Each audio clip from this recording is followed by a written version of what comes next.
Jube 3. The holidays are the cruelest time, Croyd had told him one New Year's Eve years ago. Times Square was full of drunks waiting for the ball to come down.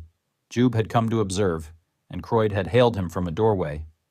He hadn't recognized the sleeper, but then he seldom did. That time Croyd had been a head shorter than Jube, his loose, baggy skin covered with fine pink down. He'd had webbed feet and a hip flask of dark rum, and had wanted to talk about his family, about lost friends, about algebra. The holidays are the cruelest time, he'd repeated over and over until the ball fell and Croyd had puffed himself up like a balloon from the Macy's Thanksgiving Day Parade and drifted off into the sky. The cruelest time, he'd shouted down once more just before he vanished from sight. It wasn't till now that Jube had understood what he'd meant. He had always enjoyed the human holidays, which afforded such colorful pageants, such lavish displays of greed and generosity, such fascinating customs for study and analysis. This year, as he stood at the newsstand on the morning of the last day of December, he found that the day had lost its savor. The irony was too cruel.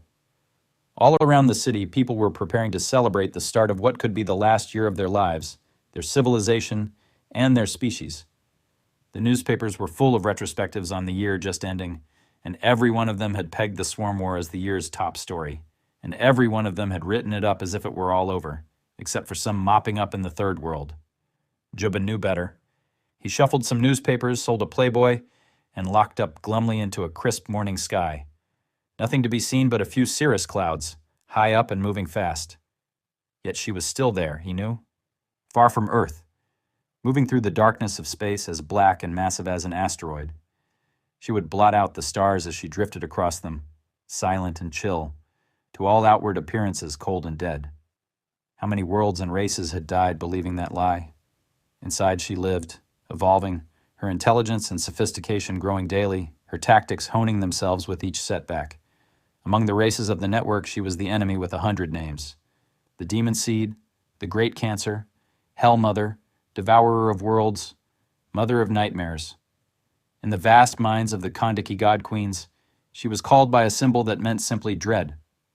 The Craig machine intelligences referred to her by a string of binary impulses that signified dysfunction. The Lincolnines sang of her in notes high, shrill, and pain-racked. And the Libar remembered her best of all. To those vastly long-lived cyborgs, she was Thiet Mabrub, darkness for the race. 10,000 years past, a swarm had descended on the Libar birth world. Encased in their life-sustaining shells, the cyborged Libar lived on, but those who had stayed behind to wear flesh instead of metal were gone, and with them, all the generations to come. The Libar had been a dead race for 10,000 years. "Mother!" Akedmi had cried out, and Jube had not understood, not until he slit the cord on his stack of newspapers the day the buds landed in New Jersey. It must be some mistake, he had thought inanely when he saw the headlines. The swarm was a horror from history and legend. It was the nightmare that happened to other planets far distant, not the one you were actually on. It was outside his experience and his expertise. No wonder he had suspected the Takisians when the single ship was lost. He felt as though he was a fool. Worse, he was a doomed and helpless fool. She was up there still, a palpable living darkness that Jube could almost feel. Inside her festered new generations of swarmlings, the life that is death. Soon her children would come again and devour this perversely splendid race that he had come to have such affection for. Devour him too, for that matter. And what could he do to stop them? "You look like a pot of excrement this morning, Walrus," a voice like sandpaper rasped casually. Jube looked up and up and up. Troll was 9 feet tall. He wore a gray uniform over green warty skin, and when he grinned, crooked yellow teeth stuck out in all directions.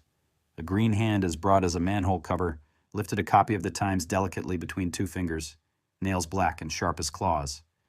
Behind his custom-made mirror shades, the red eyes sunk beneath his heavy brow ridge flicked over the columns of newsprint. "I feel like a pot of excrement. The holidays are the cruelest time, Troll. How are things at the clinic?" "Busy. Tachyon keeps shuttling back and forth to Washington for meetings," he rattled the Times. "These aliens ruined everybody's Christmas. I always knew that Jersey was just one big yeast infection." He dug in a pocket, handed Jube a crumpled dollar bill. The Pentagon wants to lob a few H-bombs at the mother thing, but they can't find her. Jube nodded as he made change. He had tried to find the swarm mother himself using the sensing satellites the network had left in orbit, but without success. She might be hiding behind the moon, or on the other side of the sun, or anywhere in the vastness of space. And if he could not locate her with the technology at his disposal, the humans didn't have a chance. "Doc won't be able to help them," he told Troll glumly. "Probably not," the other replied. He flipped a $50 into the air, caught it neatly, and pocketed it. "Still, you have to try, right? What else can you do but try? Happy New Year's, Walrus?" He strode off on legs as thick and gnarled as the trunks of small trees, and as long as Jube was tall. Jube watched him go. He was right, he thought as Troll vanished around the corner. You do have to try. He closed the newsstand early that day and went home. Floating in the cold waters of his tub, awash in dim red light, he considered his options. There was only one, really. The network could save humanity from the swarm mother. Of course, there would be a price. The network gives nothing away for free. But Jube was sure that Earth would be only too glad to pay. Even if the master trader demanded rights to Mars or the moon or all the gas giants, what was that weighted against the life of their species? But the opportunity was light years off, and would not return to this system for another 5 or 6 human decades. It must be summoned. The master trader must be informed that a sentient race with enormous profit potential was threatened with extinction, and the tachyon transmitter had been lost with the Embe and the single ship. Jubin must build a replacement. He felt hopelessly unequal to the task. He was a xenologist, not a technician. He used 100 network devices he could not begin to build, repair, or even comprehend.